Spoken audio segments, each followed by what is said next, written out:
Hi, welcome to the Positive Trends Indian Recipes. Idli மாவு இல்லாத டைமில் கூட அரிசி மாவு வச்சு சிம்பிளாக ஈஸியாக 10 நிமிஷத்துலேயே வீட்டில் பிரேக்ஃபாஸ்ட் ரெடி பண்ணிடலாம். எப்படி பண்ணுறதுன்னு பார்க்கலாமா? அரிசி மாவு வச்சு தோசை பண்ணுறதுக்கு நான் ஒரு கப் எடுத்திருக்கேன். இதில் நான் 1/4 கிலோ அளவுக்கு அரிசி மாவு இதை இது கூட சேர்த்திக்கலாம். இப்போ இந்த அளவு 3 பேர்த்துக்கு ஒரு நேரத்துக்கு சாப்பிட்ற மாதிரி இது கரெக்டாக இருக்கும். காரத்துக்கு ஏற்ற மாதிரி பச்சை மிளகாய் சேர்த்திக்கோங்க. நான் நல்லா பெரிய பச்சை மிளகாவாக ஒரு மிளகாய் சின்ன சின்னதாக கட் பண்ணி சேர்த்திருக்கேன். ஒரே ஒரு துருவின கேரட் சேர்த்திக்கோங்க. கொஞ்சமாக ஜீரகம் டேஸ்ட்டாக இருக்கும் இது இந்த அரிசி மாவு தோசைக்கு. அதுக்காக கொஞ்சமாக ஜீரகம் சேர்த்திக்கலாம். இதுக்கப்புறமா கொஞ்சமாக நறுக்கின கொத்தமல்லி அதையும் சேர்த்திக்கலாம். நான் 1 டேபிள் ஸ்பூன் அளவுக்கு வெள்ளை ரவையை ஒரு 10 நிமிஷம் போல் ஊற வச்சுருக்கேன். அந்த தண்ணியோட அந்த ரவையை நம்ம இது கூட சேர்த்திக்கலாம். 1 கப் பச்சரிசி மாவுக்கு நான் அதே கப்பில் 1 கப் அளவுக்கு ஃபஸ்ட்டு தண்ணி சேர்த்திட்டு ஒரு விஸ்க் வச்சு ஃபஸ்ட்டு கலந்துக்கலாம்.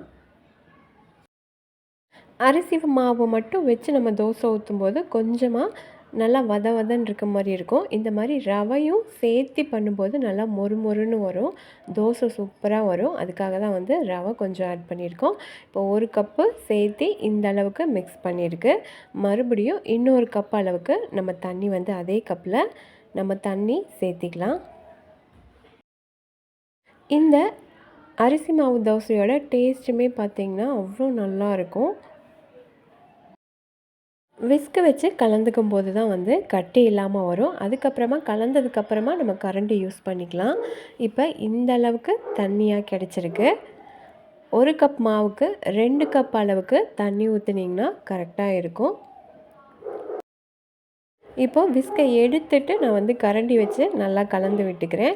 இதுக்கப்புறமா தான் நம்ம தேவையான அளவுக்கு உப்பு சேர்த்திக்கணும். ஃபஸ்ட்டே சேர்த்துனிங்கன்னா தண்ணி ஊற்றுனதுக்கப்புறம் கம்மியாக இருக்கலாம், இல்லை அதிகமாக போகலாம். அதனால் கடைசியாக தான் தூள் உப்பு தேவையான அளவுக்கு பார்த்துட்டு சேர்த்திட்டு அதையும் கலந்து விட்டுக்கலாம்.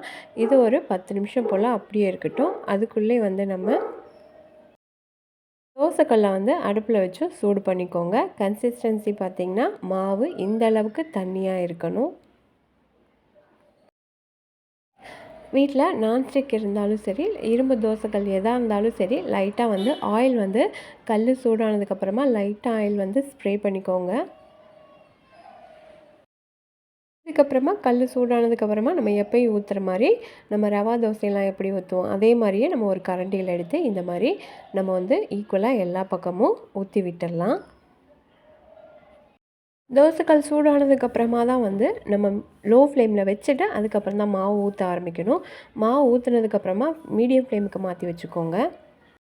அரிசி மாவு கொஞ்சம் ட்ரை ஆக ஆரம்பிக்கும். அதனால் மேலேயும் லைட்டாக ஆயில் அப்ளை பண்ணிக்கிட்டிங்கன்னா நல்லா மொறுன்னு கிறிஸ்பியாக இருக்கும். ஃப்ளேமில் வச்சுட்டு சைடில் எல்லாம் மொறுன்னு வர ஆரம்பிக்கணும். அந்த ஸ்டேஜில் நம்ம திருப்பி போட்டுக்கலாம்.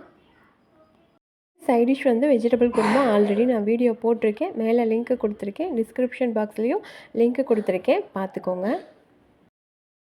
பார்த்தாலே தெரியும் ஓரத்துலையெல்லாம் நல்லா மொறுன்னு வந்ததுக்கப்புறம் தான் திருப்பி போடணும்.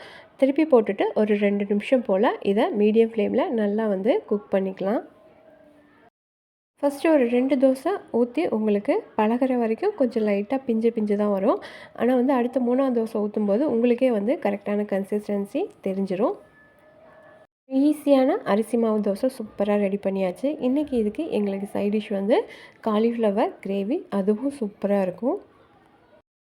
அரிசி மாவு தோசை ரெசிபி பிடிச்சிருந்தா நம்ம பாசிட்டிவ் ட்ரெண்ட்ஸ் இந்தியன் சேனல் ரெசிபியை மறக்காமல் சப்ஸ்கிரைப் பண்ணிக்கோங்க, லைக் பண்ணுங்கள், எல்லாருக்குமே ஷேர் பண்ணிக்கோங்க.